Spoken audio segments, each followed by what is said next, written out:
So my name's Megan, and this is my 509 assessment video for chest, lungs, blood vessels, and heart. This is Vince. He will be our patient today. So starting off, I would just inspect. I would make sure that his breathing is equal and easy, that there's no labor involved, regular respirations about 16 to 20. I would visually look at his skin, lips, make sure that and nails, make sure that everything is pink, there's no cyanosis, no clubbing. Cap refill should be less than 2.5, which it is. I would look at his chest size and shape, just make sure that everything is symmetrical. The AP is 1 to 2. I would look at thorax elliptical, so make sure that his ribs articulate and that there's a 45-degree angle. And I would also look at the costal angle and just make sure that it's symmetrical and less than 90 degrees. I would also want to make sure that there's no abnormalities, no venous pattern, and I would make sure there's no pectus excavatum or scoliosis kyphosis. Vince, would you mind just standing up for me? So just looking to make sure that there's no misalignment of his spine. Everything looks midline and great. Go ahead and take a seat for me. So moving on to palpation, I would just palpate his trachea to make sure that everything is midline, which it is. And then I would palpate his chest, make sure that there's no tenderness, no crepitus, that everything is within normal limits. Make sure that there's no pleural fiction rub. His excursion, I want to make sure that everything rises symmetrically and that it's about 2 to 3 inches, 5 to 7 centimeters. For tactile fremitus, I would feel, and Vince, can you just say 99 for me? 99, 99, 99. Okay, and then I'm also just, thank you, gonna do it on the back. 99, 99, 99. Okay, so moving out, it would be more dim going towards the periphery. And then I would just do it on the back as well so that I could feel the lung bases. After that, I would move on to palpation. So I'm gonna palpate bilaterally normally. So we'll palpate down the midline.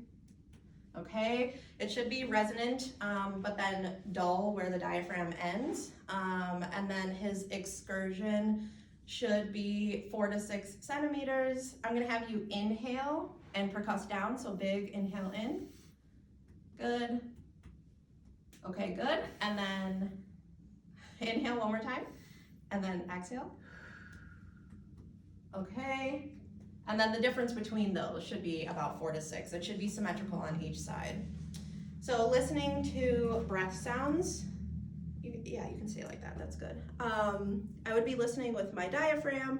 I'm gonna listen to the trachea, and then I'll listen on his chest and move from tracheal to bronchovesicular. Go ahead and take some big deep breaths for me. Thank you.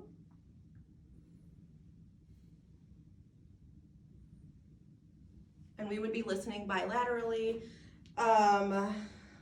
Then I would do the whisper test. So I'm gonna put my stethoscope in, and then if you can whisper, say 1, 2, 3 for me. 1, 2, 3. Again. 1, 2, 3. Good. And then that would be within normal limits if it's muffled through the stethoscope. Go ahead and say 99 for me. 99, 99, 99. Okay, and that is also muffled, which is a normal finding. And then say E for me. E. Okay, good. And it would be abnormal if the E sound turned into an A sound. So moving right along, we're gonna look at his heart and his blood vessels. So visually, I would inspect first. So JVP, if you could lean back for me, guys. I'm gonna be looking from his angle of Louis up to his neck on the side. So it should be about 2 to 3 centimeters at 30 degrees. Then I could test for his hepatojugular reflex. So pushing on his abdomen should elicit a transient response, an increase in his EJ/IJ, and then it should go down in about 10 to 20 seconds back to baseline. Looking at, again, skin, lips, nails, everything is pink, moist, intact. There's no clubbing. His cap refill is normal. And looking at his chest, we want to make sure that there's no pulsatile anything. So looking in the aortic, pulmonic, herbs, tricuspid, and mitral areas. We would also just make sure that his apical index is within normal limits, so it should be less than 2 centimeters from the PMI. Then we would palpate, so we want to make sure that there's no heaves, lifts, or thrills, which there are not. And then we would take a listen. We would listen with the bell for low pitch sounds and then the diaphragm for high. So aortic, pulmonic, herbs, tricuspid, and then mitral. Good.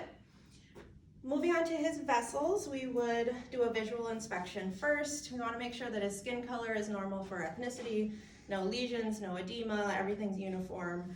I would then feel for a pulse. So we would do temporal, carotid, make sure you do those one at a time. You would do brachial, radial, ulnar, and then we would move down to popliteal, posterior tibial, and the dorsalis pedis.